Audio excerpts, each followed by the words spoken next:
Hello friends, welcome back to our class. So how are you all? I hope you all are doing good. तो जैसा कि आप सब जानते हैं कि हम यूपी टेट और सी टेट के लिए प्रीवियस ईयर क्वेश्चन डिस्कस कर रहे थे जो आपके यूपी टेट और सी टेट एग्जामिनेशन में आए हुए हैं। उसी को ध्यान में रखते हुए आज की क्लास में भी हम साइंस के ही क्वेश्चन डिस्कस करने वाले हैं जो कि इम्पोर्टेंट है। 16 क्लास है, ऑलरेडी 15 क्लासेस हम PYQ की सॉल्व कर चुके हैं। ये वो क्वेश्चन है जो हर टेट एग्जामिनेशन में आए हुए हैं। तो स्टार्ट करते हैं। लेट्स सी, जो सबसे पहला क्वेश्चन है वो है वाई इज अ प्लांट। की जो वाई है वो एक ऐसा प्लांट है which does not have chlorophyll, जिसके पास क्लोरोफिल नहीं है। तो वो कौन सा है? पीचर प्लांट है, मैपल ट्री है, केस्केटा है, एल्गे है। तो इनमें से जो वाई एक ऐसा प्लांट है दैट इज केस्केटा, जिसके पास क्लोरोफिल नहीं है। डज नॉट हैव क्लोरोफिल, जिसके पास क्लोरोफिल नहीं है। और हिंदी में भी क्लोरोफिल को क्लोरोफिल कहते हैं। तो वाई एक ऐसा पौधा है जिसमें क्लोरोफिल नहीं होता है। तो पीचर प्लांट नहीं, मैपल ट्री नहीं, केस्केटा इज द करेक्ट आंसर। तो जो सी ऑप्शन है ये क्या हो जाएगा? सही आंसर। और बाकी के ऑप्शन जो हैं वो क्या हो गए आपके? गलत। ठीक है, समझ में आया? और ये क्वेश्चन आपका सीटेट के एग्जाम में पूछा गया है। आगे बढ़ते हैं। Let's see. तो पिगमेंट आप सभी जानते होंगे, ये क्या होते हैं? ऑर्गेनिक मॉलिक्यूल्स होते हैं जो लाइट को अब्सॉर्ब करते हैं ऑफ स्पेसिफिक वेवलेंथ। ठीक है, और absorb light because of conjugated double bond in their structure. तो ये आपको जानना उतना जरूरी नहीं है। ये पॉइंट ध्यान रखिएगा कि जो क्लोरोप्लास्ट पिगमेंट होते हैं वो कैसे होते हैं?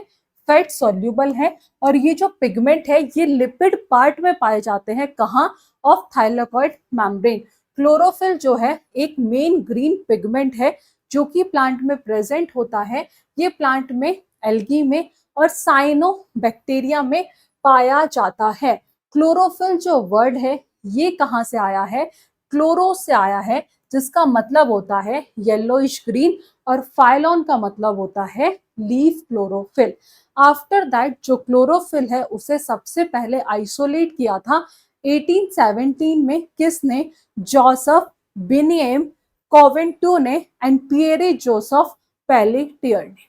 ठीक है, समझ में आया? जोसेफ बियन्स में, ठीक है, बियनी में, केवेटू, पियरे, जोसेफ पेलेटियर ने। ठीक है, आफ्टर दैट ग्रीन प्लांट जो है आप सभी जानते हैं कार्बन डाइऑक्साइड लेते हैं और ऑक्सीजन छोड़ते हैं। प्लांट जो है वो हमें ग्रीन क्यों दिखता है?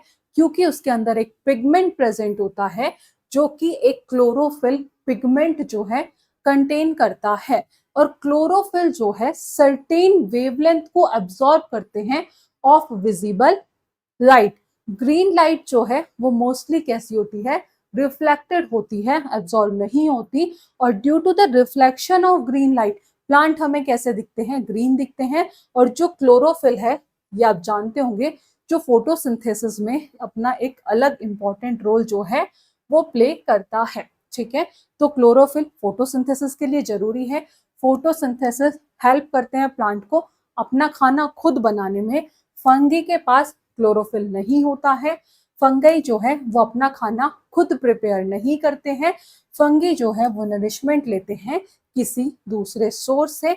एल्गे, ब्रायोफाइट, टेरिडोफाइट ये क्लोरोफिल कंटेन करते हैं। और इन ऑर्गेनिज्म को हम ऑटोट्रॉप कहते हैं क्योंकि ये अपना खाना खुद प्रिपेयर करते हैं। एमरबेल, कैस्केटा ये क्या होता है?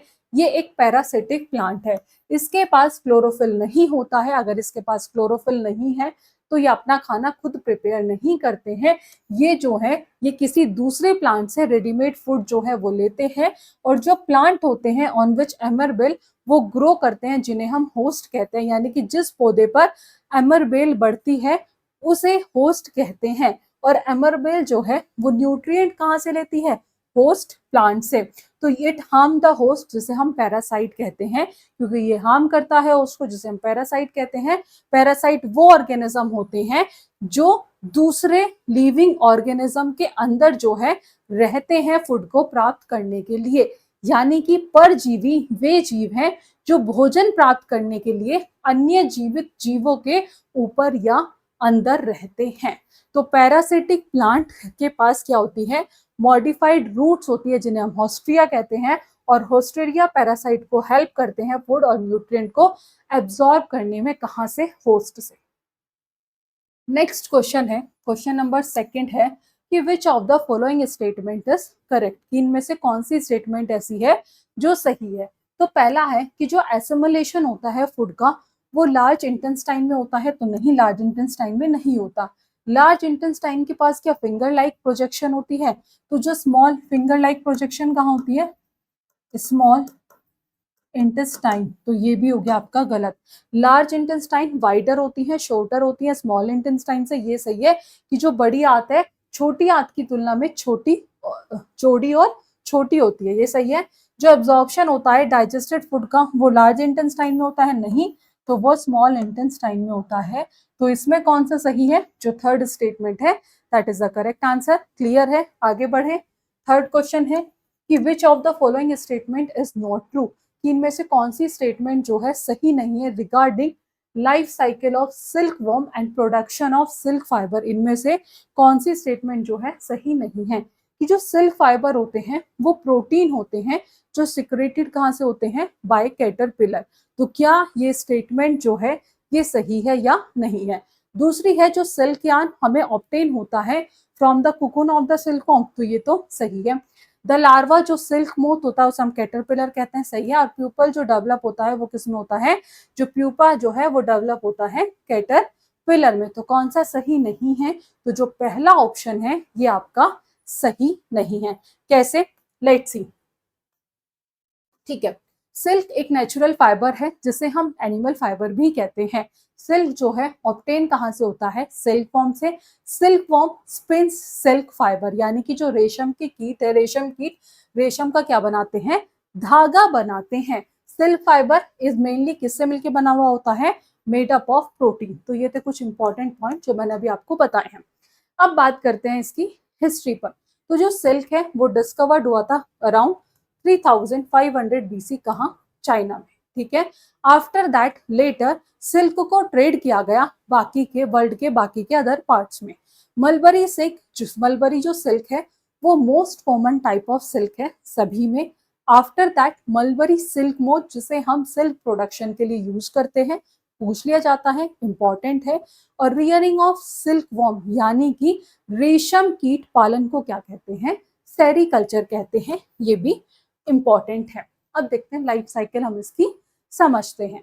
तो सबसे पहला क्या होता है, जो फीमेल सिल्क मोथ है वो क्या देती है, अंडा देती है, यानी कि एग ले करती है।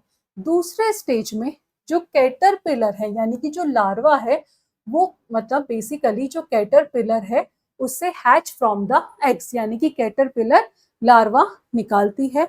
After that caterpillar feeds on mulberry leaves for about 30 days, यानी कि जो सुंडी लगभग 30 दिनों तक शहतूत की पत्तियां खाती हैं।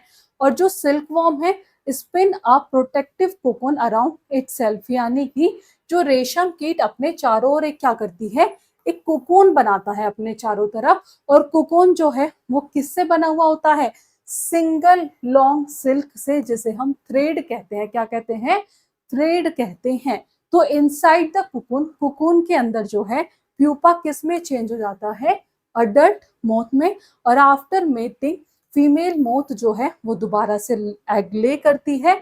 और ये जो साइकिल है ये बार बार रिपीट होती रहती है। तो इसका सीक्वेंस क्या है, egg, caterpillar, cocoon and moth. Clear है, ये आपको ध्यान रखना है। नेक्स्ट क्वेश्चन है आपका, क्वेश्चन नंबर फोर्थ है कि इनमें से कौन सा सही से मैचिंग है। ठीक है, बताना है कि कौन सा करेक्टली मैचिंग है। ओके, तो पहला है help in movement of body by contraction and relaxation, यानी कि जो बॉडी को हेल्प करता है किसमें, संकुचन और प्रसारण द्वारा शरीर की गति में सहायता करता है। तो कौन करता है मूवमेंट में हेल्प, तो बेसिकली जो मूवमेंट में हेल्प करते हैं वो है आपका, दैट इज, एक सेकेंड, ये तो बेटा आंसर ही है। तो जो help in movement of the body by contraction and relaxation कौन करता है? मसल्स करता है। आफ्टर दैट हार्ड स्ट्रक्चर जो स्केलेटन बनाता है that is bones.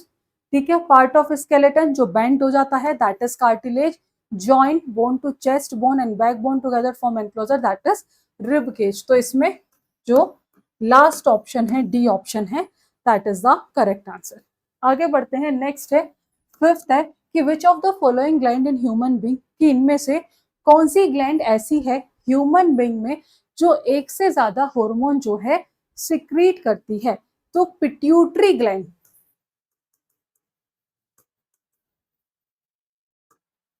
Pituitary gland जिसे हम क्या कहते हैं? मास्टर ग्लैंड कहते हैं। क्या कहते हैं? मास्टर ग्लैंड कहते हैं। तो ये एक ऐसी ग्लैंड होती है ह्यूमन बीइंग में जो दो या उससे ज्यादा हार्मोन सिक्रीट करती है। पैनक्रियाज नहीं, थायराइड नहीं, एडर्नल नहीं, pituitary is the correct answer. ठीक है, आगे बढ़ते हैं। नेक्स्ट क्वेश्चन है सिक्स है कि which of the following statement is true, कि इनमें से कौन सी स्टेटमेंट ऐसी है जो सही है? कि सारे नॉन मेटल गैसेस होते हैं? तो नॉन मेटल तो मोस्टली गैसेस होते हैं, लेकिन लिक्विड भी होते हैं। सभी जानते हैं नॉन मेटल में लिक्विड का जो एग्जांपल है दैट इज ब्रोमीन। तो ये हो गया गलत। जितने भी नॉन मेटल होते हैं नॉन डक्टाइल, हाँ ये बात तो सही है। ऑल मेटल्स आर सॉलिड, सारे मेटल सॉलिड्स होते हैं। तो सॉलिड्स भी होते हैं, लिक्विड भी होते हैं, गैस भी होते हैं। जितने भी मेटल है वो हार्ड होते हैं तो सॉफ्ट भी होते हैं। तो all non metals are non ductile. तो यही क्या है? सही है, क्योंकि जो नॉन मेटल्स होते हैं वो डक्टाइल नहीं होते हैं। क्योंकि जो नॉन मेटल है, non metal are not ductile, कि ये डक्टाइल नहीं होते हैं। कैसे होते हैं? ये ब्रिटल होते हैं। कैसे होते हैं? ब्रिटल होते हैं। तो इस केस में जो बी ऑप्शन है that is the correct answer. अगर आप सीटेट और यूपीटेट दोनों एग्जाम की प्रिपरेशन कर रहे हैं तो उसके लिए हमारे पास आपके लिए सीटेट साइंस और यूपीटेट साइंस, साइंस के बेसिकली नोट्स हैं। अगर आप लेना चाहते हैं तो उसके लिए आप टॉपर्स टारगेट एप्लीकेशन डाउनलोड कर लीजिएगा, जो आप प्ले स्टोर से जाकर कर सकते हैं। ठीक है, और वहां से आप साइंस के जो नोट्स है गो थ्रू कर सकते हैं। ये आपको सभी एग्जाम्स में हेल्प करेंगे। ठीक है, और आफ्टर दैट जिन बच्चों को इन क्वेश्चंस की पीडीएफ चाहिए, ये मैं आपको टेलीग्राम पर सारी पीडीएफ एक साथ मिल जाएंगी।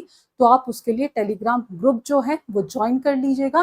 टेलीग्राम का जो लिंक है वो आपको डिस्क्रिप्शन बॉक्स में मिल जाएगा। ठीक है, आगे बढ़े। नेक्स्ट क्वेश्चन जो है आपका क्वेश्चन नंबर 7 है, Y is a manmade fibre. जो वाई है एक मैनमेड फाइबर है, लेकिन ऑब्टेन हमें नेचुरल सोर्स से होता है। तो वाई क्या है? ठीक है, तो फाइबर जो है बेसिकली वो दो प्रकार के होते हैं।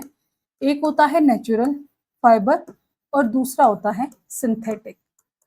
ठीक है, नेचुरल फाइबर यानी कि जो हमें नेचर से मिलते हैं। ठीक है, और सिंथेटिक फाइबर जो है ये क्या होते हैं? Man made fibre. Man made fibre. तो एक ऐसा कौन सा मैन मेड फाइबर है? तो जो वाई है दैट इज अ रेयन।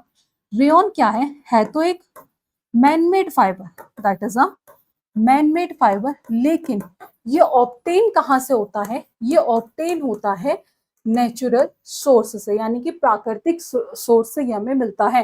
तो ऑब्टेन फ्रॉम नेचुरल सोर्स। ठीक है, कहाँ से ऑब्टेन होता है? नेचुरल सोर्स से ये हमें ऑब्टेन होता है। तो वो कौन सा है? That is rayon. ठीक है, रेयन। और ऑब्टेन कहाँ से होता है? ये हमें कौन से natural source like wood pulp से मिलता है।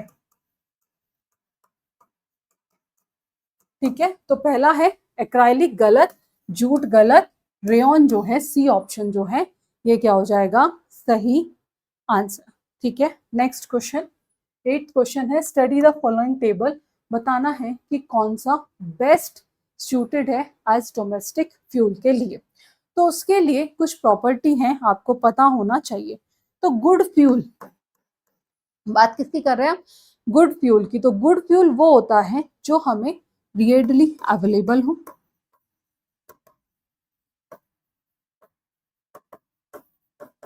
ठीक है, एक अच्छा फ्यूल क्या होता है? जो हमें अवेलेबल हो, जो इजीली बर्न हो जाए, जो चीप हो, सस्ता हो, burn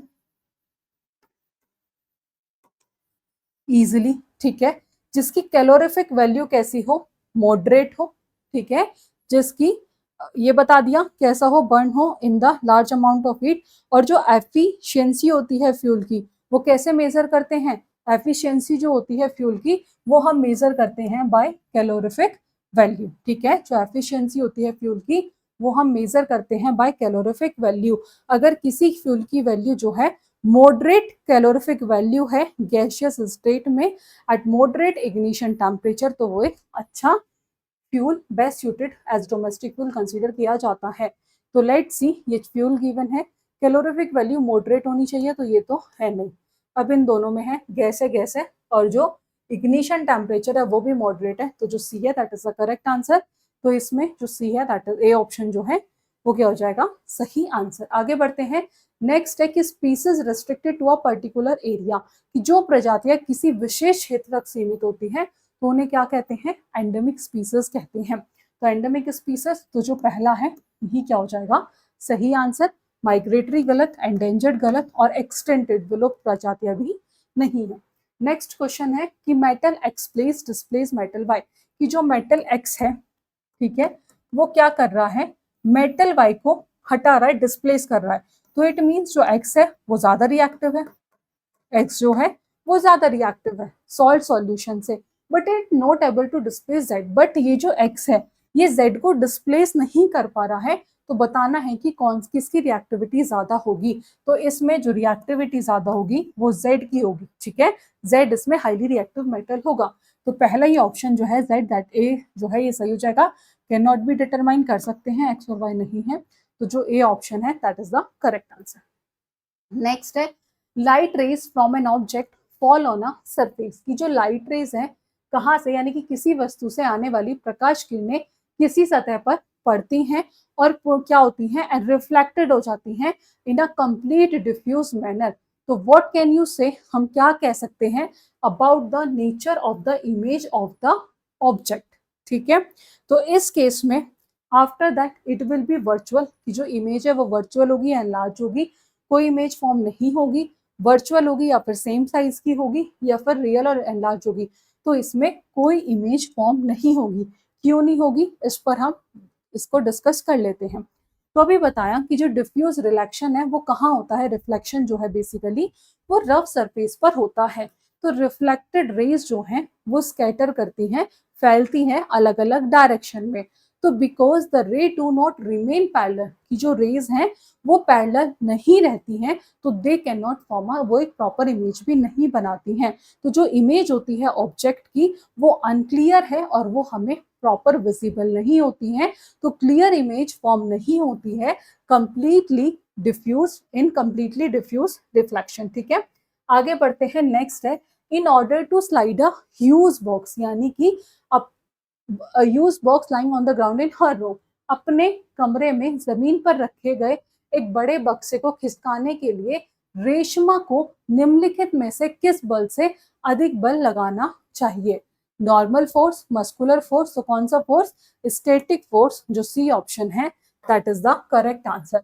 to slide a huge box, जो कि ग्राउंड पर है, तो रेशमा जो apply a force greater than the static frictional force. तो स्टैटिक फ्रिक्शनल फोर्स जो है वो क्या करता है, oppose the motion of an object at rest, यानी कि जो स्टैटिक फ्रिक्शन है बेसिकली स्थिर जो वस्तु है, जो रेस्ट में जो ऑब्जेक्ट है वह उसकी गति का क्या करता है, अपोज करता है, विरोध करता है।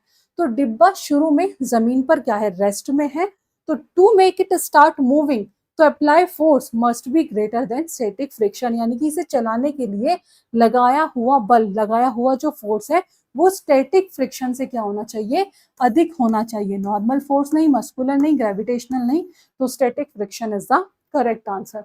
आगे बढ़ते हैं। नेक्स्ट है बताना है कि इनमें से कौन सी स्टेटमेंट जो है सही है। Sound can not travel through vacuum, sound जो है वैक्यूम में ट्रेवल नहीं करता है। तो साउंड क्या है, एक मैकेनिकल वेव है जिसे मीडियम की रिक्वायरमेंट होती है, यानी कि साउंड जो है किसी मीडियम की रिक्वायरमेंट होती है, यानी कि पार्टिकल की रिक्वायरमेंट होती है, ट्रैवल करने के लिए। तो वैक्यूम में कोई पार्टिकल नहीं होता है और बिना पार्टिकल के जो वाइब्रेशन है वो एक प्लेस से दूसरे प्लेस पर मूव नहीं करते हैं। तो कौन सी स्टेटमेंट सही है कि जो साउंड है वो वैक्यूम में ट्रैवल नहीं करती है। रीजन आपको बता दिया कि साउंड को मीडियम की रिक्वायरमेंट होती है ट्रैवल करने के लिए, और साउंड क्या होता है, एक मैकेनिकल वेव है। ये ट्रैवल किसके थ्रू करती है, बाय वाइब्रेटिंग पार्टिकल्स के थ्रू। ठीक है, तो वैक्यूम में कोई पार्टिकल्स नहीं है और बिना पार्टिकल्स के जो वाइब्रेशन है वो एक जगह से दूसरी जगह पास नहीं होते हैं। ठीक है, तो पहला ऑप्शन इज द, जो फर्स्ट ऑप्शन है ये क्या हो जाएगा, सही। आफ्टर दैट साउंड एक मैकेनिकल वेव है, ये बता दिया। ये ट्रैवल करती है by vibrating particle of the medium, ये भी बता दिया। वैक्यूम में कोई पार्टिकल नहीं होते हैं, ना एयर ना मैटर, ये भी बता दिया। बिना पार्टिकल के वाइब्रेशन जो है एक प्लेस से दूसरी जगह नहीं पहुंचता है, तो साउंड जो है वैक्यूम में ट्रैवल नहीं करती है। तो अगर स्पेस की बात करें, इन स्पेस ऑलमोस्ट वैक्यूम, तो एस्ट्रोनॉट जो है कैन नॉट हियर, एक दूसरे को सुन नहीं सकते each other directly without radio. ठीक है, तो अंतरिक्ष यात्री बिना रेडियो को एक दूसरे की आवाज नहीं सुन सकते। अब पहला देखते हैं। तो इसमें कुछ और ऑप्शन भी थे कि जो पिच है depend on frequency not amplitude. आप सभी जानते हैं जो पिच है वो फ्रीक्वेंसी पर डिपेंड करती है, एम्पलीट्यूड पर नहीं। जितनी ज्यादा फ्रीक्वेंसी उतनी ज्यादा pitch, lower frequency lower pitch, और जो एम्पलीट्यूड है वो डिटरमाइन करती है साउंड की लाउडनेस, यानी ग्रेटर एम्पलीट्यूड लाउडर साउंड। तो जो पिच होती है साउंड की वो डिटरमाइन करती है फ्रीक्वेंसी, एम्पलीट्यूड नहीं। लाउडनेस जो है डिपेंड करती है एम्पलीट्यूड ऑफ वाइब्रेशन पर, फ्रीक्वेंसी पर नहीं। तो जितना ज्यादा एम्पलीट्यूड उतनी ज्यादा साउंड, स्मॉलर एम्पलीट्यूड साउंड कम। फ्रीक्वेंसी डिटरमाइन करती है साउंड की पिच को, जितनी ज्यादा फ्रीक्वेंसी उतनी ही जो पिच की साउंड होगी वो ज्यादा होगी। नेक्स्ट क्वेश्चन है कि which of the following set comprise liquid. ये कुछ लिक्विड गिवन है, बताना है कि इनमें से कौन सा पुअर कंडक्टर ऑफ इलेक्ट्रिसिटी है। ठीक है, shampoo poor conductor of electricity, vegetable oil yes poor conductor of electricity, और distil water poor conductor of electricity. यही हमें अपना आंसर मिल गया। तो जो ए ऑप्शन है that is the correct answer. ठीक है, आगे बढ़ते हैं। तो यही क्वेश्चन थे आज की क्लास में। तो हमने आज की क्लास में ये कुछ इंपॉर्टेंट क्वेश्चन है जिन पर डिस्कशन किया है। आज की क्लास में इतना ही, मिलेंगे नेक्स्ट क्लास में नेक्स्ट टॉपिक के साथ। Thank you.